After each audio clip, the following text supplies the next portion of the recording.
வணக்கம். என் பேரு ரெஜினா. நான் சென்னையில இருந்து வந்துட்டு இருக்கேன். இது கோயம்புத்தூர்ல இது 7th இயர் ப்ரைட் நடந்துகிட்டு இருக்கு. இதுக்கு முன்னாடி எப்பவுமே இங்க ரேஸ் கோர்ஸ்ல நடக்கும். அப்போ கூட்டம் ரொம்ப அதிகமா இருக்கும். இந்த வாட்டி அங்க எங்களுக்கு பெர்மிஷன் கொடுக்கல, பாதுகாப்பு இல்லை அப்படின்னு சொல்லியாச்சு. எங்களுக்கு பாதுகாப்பு என்ன விஷயம் நாங்க அங்க பண்ண போறோம், எங்களோட உரிமைகளை கேட்டு நாங்க வாக் பண்ண போறோம். இது ஜஸ்ட் என்ன அவங்களுக்கு என்ன பாதுகாப்பு இல்லாம போயிட போகுதுன்னு எனக்கு தெரியல. இப்போ இந்த இடத்துல நாங்க நடத்திக்கிட்டு இருக்கோம், இந்த கவர்மெண்ட் பாலிடெக்னிக் காலேஜ் கிட்ட.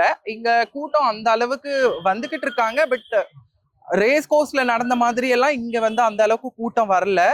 அப்புறம் திருநர் மக்களுக்கு இன்னும் வேலை வாய்ப்புகள் அதிகமா கொடுக்கணும். அவங்கள இன்னும் நிறைய இடத்துல பார்க்கணும்.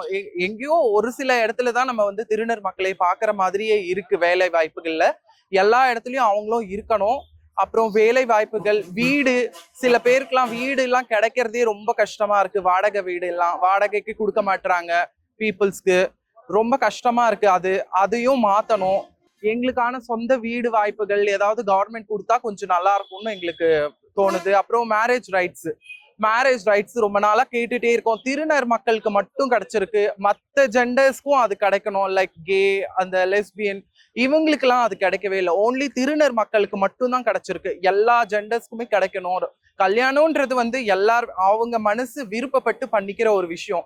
அது ஓன்லி திருநர் மக்களுக்கு மட்டும்தான் கொடுத்துருக்காங்க. எல்ஜிபிடில இருக்கிற எல்லாருக்குமே அது பாலிசி வரணும்ட்டு தான் நான் கவர்மெண்ட் கிட்ட நாங்க கோரிக்கை வைக்கிறோம்.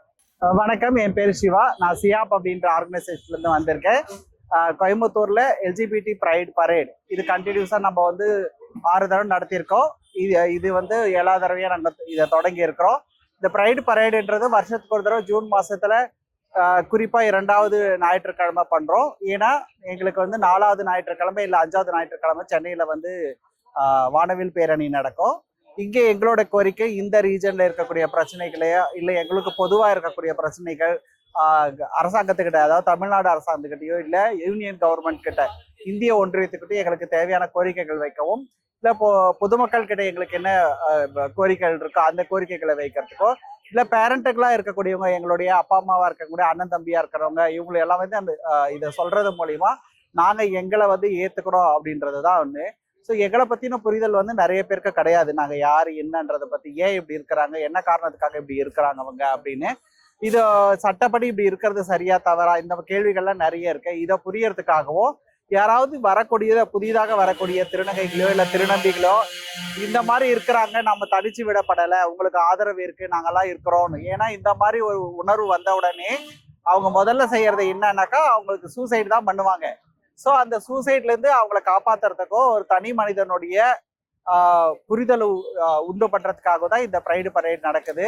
ஸோ அரசாங்கம் பொதுவாக எங்களை எப்படி பார்க்குதுன்னா ரொம்ப கம்மியான எண்ணிக்கையில் இருக்கக்கூடியவங்கன்னு.